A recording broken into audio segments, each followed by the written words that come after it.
These beings are like this.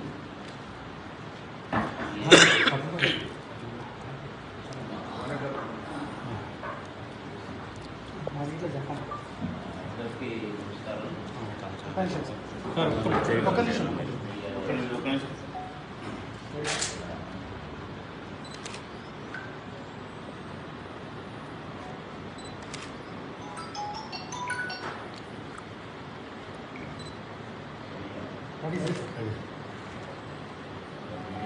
అందరికీ నాకు ఎంతో ఆత్మీయులు ఆల్మోస్ట్ ఫ్యామిలీ మెంబర్ వాళ్ళ బ్రదర్ డేవిడ్ రాజు గారు నాకు సొంత అన్నది. డేవిడ్ రాజు గారు నెక్టార్ గార్డెన్లో ఉంటున్నారు కనుక నేను కూడా సొంత ఇల్లు అమ్మేసైనా నెక్టార్ గార్డెన్లో ఉండాలంటే నేను నెక్టార్ గార్డెన్లో ఇల్లు కొనుక్కున్నాను. వాళ్ళ ఇంటికి దగ్గరలో అంటే అంత ఫ్రెండ్షిప్ నాకు. అంత ఈ పార్టీ నాదే ఎక్కిందే లెక్క. ఎందుకంటే నేను వారి బ్రదర్తో సమానం, నేను ఫ్యామిలీ మెంబర్. నన్ను మొన్న పిలిచి కాకినాడ నుంచి కూడా చేయమన్నారు, లేదా వైజాగ్ నుంచి కూడా చేయమన్నారు. నేను చెప్పాను, సార్ ఈ రాజకీయాలు వద్దు, ఈ కంపు రాజకీయాలు అసలే వద్దు అని నేను బీజేపీ పార్టీకి ఉద్యమం చేశాను. నేను పోటీ చేయొద్దనే డిసైడ్ అయినాను సార్. అసలు రాజకీయాలు వద్దు, మంచిగా సినిమాలు అప్పుడప్పుడు అడప మంచి క్యారెక్టర్లో వేసుకుంటూ పోదాం, ఇప్పుడు ఒక 7 పిక్చర్స్ చేస్తున్నారు అని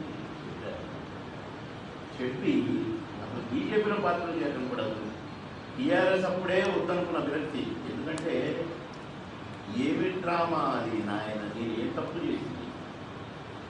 ఏమైనా భూములు కబ్జాలు పెట్టినా, లంచాలు తీసుకుంటున్నా, ఎవరి జేబులను కొడిచినా, ఎందుకు ఇవ్వలేదు కేసీఆర్ నాకు ఇంకా అర్థం కాలేదు. కూడా నాకు ఇక్కడ తీసి ఆయనకు ఒక ఆయన ఇచ్చారు, ఒక చల్లని రూపాయి. కొన్ని పనులు చేయలేదా? టీఆర్ఎస్లో ఉండి పనులు చేశాను, టీడీపీలో ఉండి పనులు చేశాను. టోటల్ కాన్స్టిట్యున్సీలో 6 లైన్స్ రోడ్డు, రింగ్ రోడ్డు హైదరాబాద్లో ఉంటుందా, నా కాన్స్టిట్యున్సీకి ఉండాలని 10 మండలాలకు అవ్వయ్యేటట్టుగా 6 లైన్స్ రోడ్డు కూడా వేయించిన. ఆఫీసర్లు ఈఎన్సీలను పట్టుకొని నేను కేంద్రం మోడీ గారు డబ్బుతో, అది కూడా నేను టీఆర్ఎస్ ఎమ్మెల్యే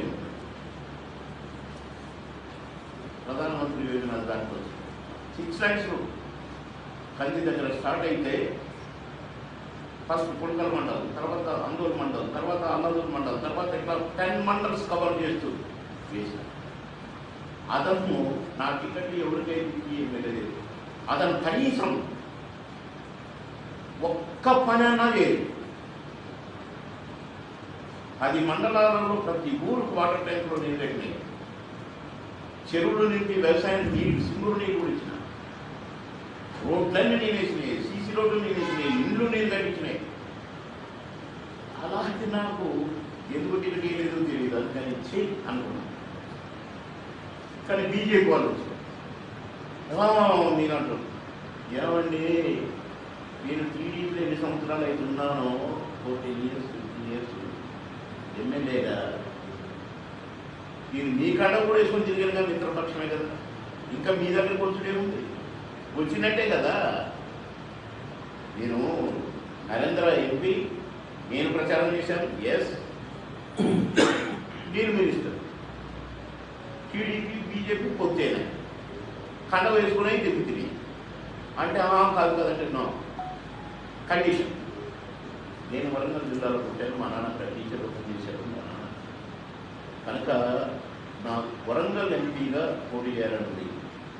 అంటే అప్పుడు వచ్చింది ఆ కోరిక. నేను అక్కడ ఉదర్మన్న రాజకీయం వరంగల్ ఎంపీ టికెట్ ఇస్తానంటే నేను బీజేపీలో చేయాలి అంటే లక్ష్మణు, ఇక రకరకాలు మురళీధర్ గారు, మీలాంటి క్యాండిడేట్ మాకు ఎక్కడ దొరుకుతారు సార్, మా అదృష్టం సార్, వరంగల్ టికెట్ మీకే సార్ అని పోయినసారి నా పేరు పెట్టంగానే లిస్టులో అతనితో చూపెట్టి డిపాజిట్ కూడా రాలేదనుకోండి, నేనైతే ఎంపీ ఉండేవాడిని.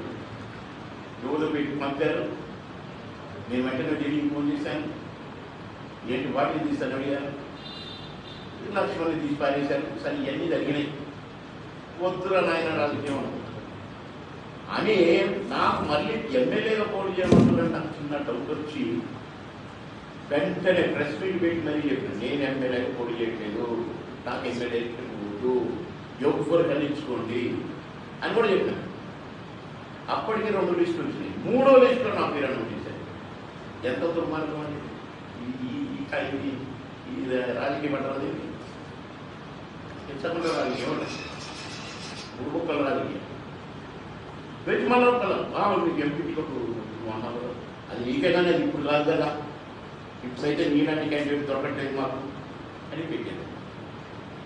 తీర చూస్తే ఎలక్షన్క ఎవరు ఐపీఎస్ ఆఫీసర్ కడప ఆయన క్యాండిడేట్, మందకృష్ణ మాధవి గారు క్యాండిడేట్. అది నా పేరే లేదు. నేను అక్కడ జిల్లా అధ్యక్షులు వాళ్ళకు సార్ వాళ్ళని ప్రచారం చేసుకోమన్నారు, మీరేంటి సార్ మీరేం మాట్లాడలేదు అన్నారు. ఇమ్మీడియట్గా చీచి అని రాజీనామా.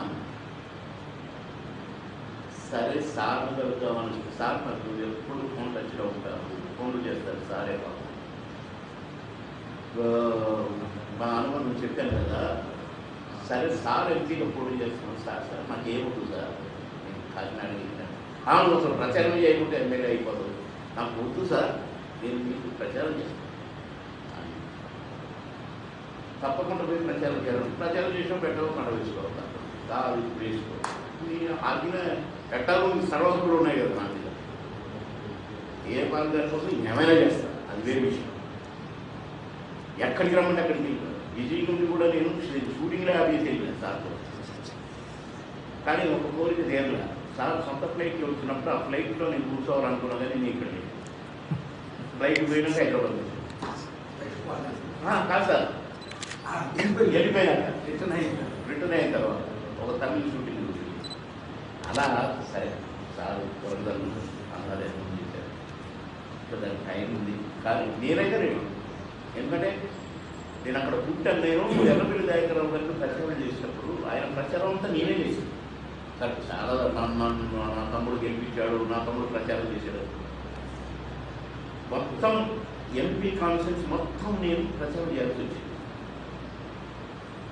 అప్పుడు యాడిపోయినా నువ్వు పుట్టినావు కదా, నువ్వు ఇడ చేయాలి, నువ్వు ఆడ చేసిన ఇంటి మీద కూడా అంటే టైం వచ్చినప్పుడు తప్పకుండా చేస్తాను అని ఇక ఈ వద్దులే కానీ ఎంపీగా పోదాము అని బీజేపీలో చేస్తే వాళ్ళేమో అట్లా చేయించారు. కనుక ఇది బుద్ధిలే అనుకున్నాను. సార్ ఇప్పుడు ఇది అన్నారు.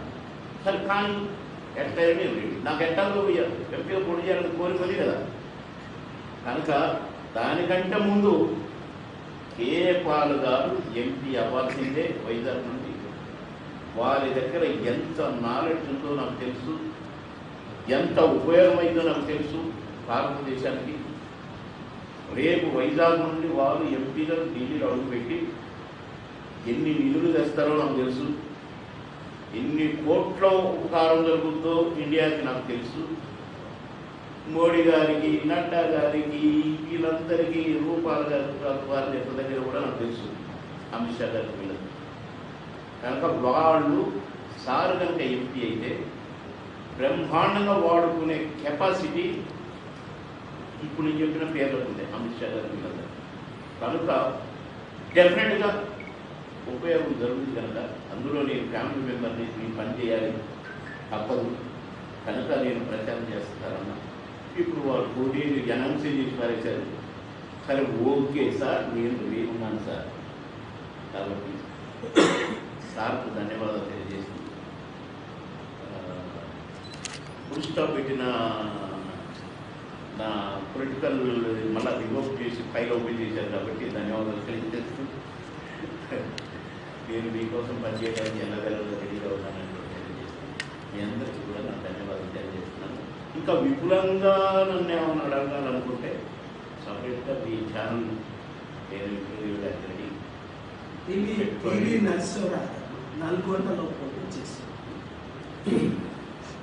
పెద్ద మనసుతో ఎన్టీ రామారావు గారు తెలుగుదేశం పార్టీతో అభ్యర్థిని కూడా ప్రకటించలేదు. అందుకని నేను నా మిత్రులైన బీజేపీ నాయకులతో, బీఆర్ఎస్ నాయకులతో, కాంగ్రెస్ నాయకులతో రిక్వెస్ట్ చేస్తుంది ఏంటంటే వరంగల్ సీటు